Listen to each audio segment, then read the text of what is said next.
Hello guys, അപ്പം ഞാനിന്ന് crochet ആർട്ടുമായിട്ടാണ് വന്നിരിക്കുന്നത്. അപ്പോൾ കുറേ നാളായി ഞാൻ ഇങ്ങനെ യൂട്യൂബിലും ഇൻസ്റ്റയിലൊക്കെ ക്രോഷ്യ ആർട്ടിൻ്റെ വീഡിയോസ് ഞാൻ കാണുന്നുണ്ടായിരുന്നു. അപ്പം എനിക്ക് ഭയങ്കര ഇൻസ്പിറേഷൻ തോന്നി ചെയ്യണം, ട്രൈ ചെയ്ത് നോക്കണം. പുതിയൊരു ആർട്ടല്ലേ ഇതേ നമ്മൾ ട്രൈ ചെയ്തിട്ടുള്ളത്. അപ്പം അത് ട്രൈ ചെയ്ത് നോക്കണം എന്നിങ്ങനെ ഒരുപാട് ഇങ്ങനെ ആഗ്രഹം തോന്നി ഞാൻ ട്രൈ ചെയ്തതാണ്.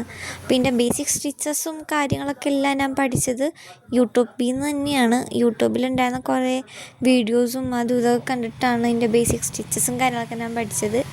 പിന്നെ ഇപ്പം ഞാൻ ഉണ്ടാക്കിക്കൊണ്ടിരിക്കുന്നത് എന്താണെന്ന് വെച്ചിട്ടുണ്ടെങ്കിൽ ഒന്നുമില്ല, ജസ്റ്റ് ഒരു ബോള്. നമ്മൾ വെറുതെ സ്റ്റിച്ചസ് മാത്രം പഠിച്ച് വെച്ചിട്ട് കാര്യമില്ലല്ലോ, നമ്മൾ എന്തെങ്കിലുമൊക്കെ ഉണ്ടാക്കണമല്ലോ. അപ്പം അതിന് വേണ്ടിയിട്ട് ഒരു ബോൾ ഉണ്ടാക്കുന്ന വീഡിയോ കണ്ടപ്പോഴത്തേക്കിന് വെച്ചാൽ കൊള്ളാലോ, സിമ്പിളുള്ളൂ. അങ്ങനെ ഉണ്ടാക്കാൻ തുടങ്ങിയതാണ് സംഭവം.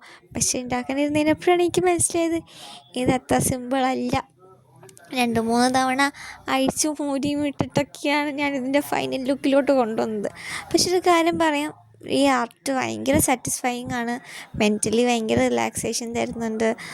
അപ്പോൾ അത്യാവശ്യം എന്താ പറയുക, ആർട്ടിനെ ഇഷ്ടപ്പെടുന്ന ആൾക്കാർക്ക് ഡെഫിനറ്റ്ലി ഭയങ്കര റിലാക്സേഷൻ അല്ലെങ്കിൽ ഒരു മെൻ്റൽ റിലീഫൊക്കെ തരുന്ന പോലത്തെ ഒരു ആർട്ടാണ് ആക്ച്വലി ക്രോഷ്യ ആർട്ട് എന്നുള്ളത്.